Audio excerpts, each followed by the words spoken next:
You know, you never know what it is, what that thing is that draws you to that person. But you just let it happen, you know, and it seems odd, but you know, it's almost like going out there and letting yourself fall in love a little bit every day, letting yourself be seduced a little bit every day.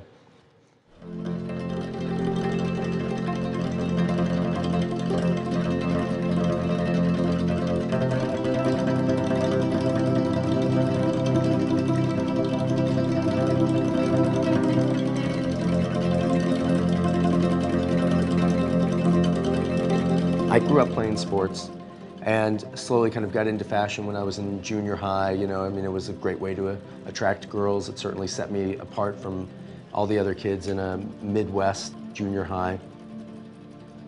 Growing up looking at magazines from 7th grade until, you know, now, without specifically trying to, I think you just pick up a visual dialogue, a visual understanding, and so it wasn't really the technical aspect of photography, but how it communicated to me, how it created certain curiosities to a kid in the Midwest who would look at Vogue or look at GQ and think, wow, that is really a different world.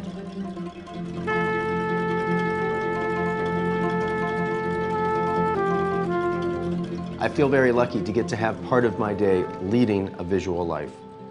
It takes X amount of time every day just to make the blog work, just to get everything going and get all the business of it done. But then the real joy of it is having those 4 or 5 hours a day to go out and just be in the world that you're in, see it, keep your eyes open, and really relate to what you're seeing, react to what you're seeing.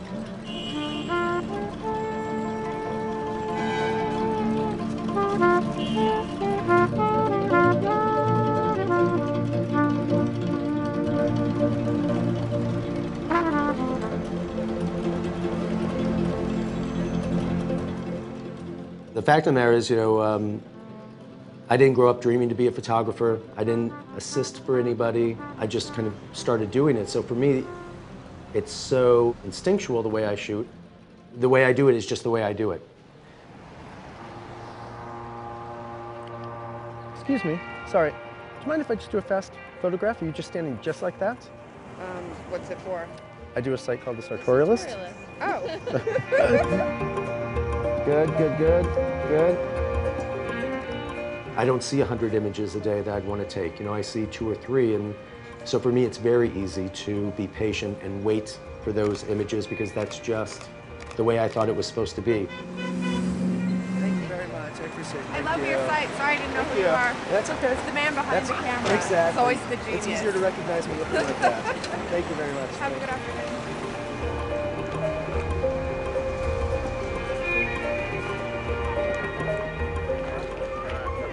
My lack of knowledge in the beginning really helped and really just made me refine what little I knew to make it work. And you know, I think if you ask any other person that does a creative thing, you know, they probably go to school and learn all these different things, and then as they get better, it just narrows and narrows. You could ask most chefs, they would need 5 ingredients, 1 pan, and a stick of butter, and they can make the best meal you've ever had. And I think that's really where most photographers would like to get to, is not to have all that other stuff, but be able to create the most beautiful image they can in the most simple way that they can. Right there, and stand really straight like this. When I look at something, I don't really think, you know, is that fashionable enough? You know, is that of the moment enough? I'm just reacting.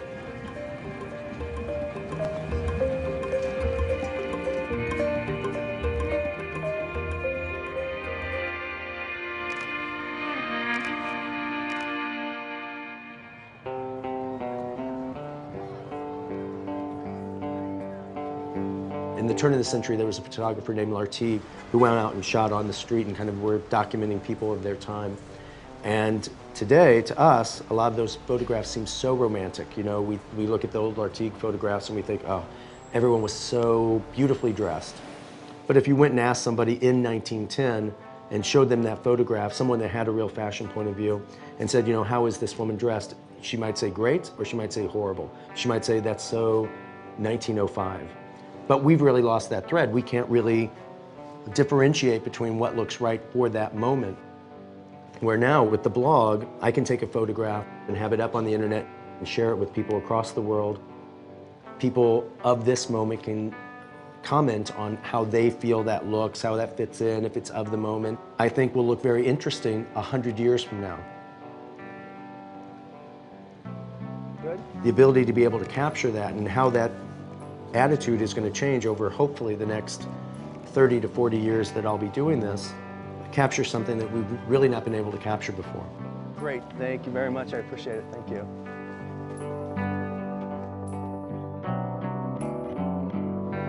You know, because the internet is the world shrinking, are we all coming too homogenized? Milan hasn't changed, Paris hasn't changed, New York hasn't changed. So I don't think it's really homogenized anything, but I do think it's given us what I like to call a digital park bench.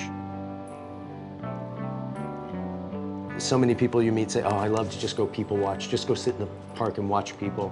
And before you were really limited to the people you could see right there in front of you at your park. Now you can go on the internet and look at a blog like mine or other blogs that are based somewhere else. Really, the whole world's open to you now.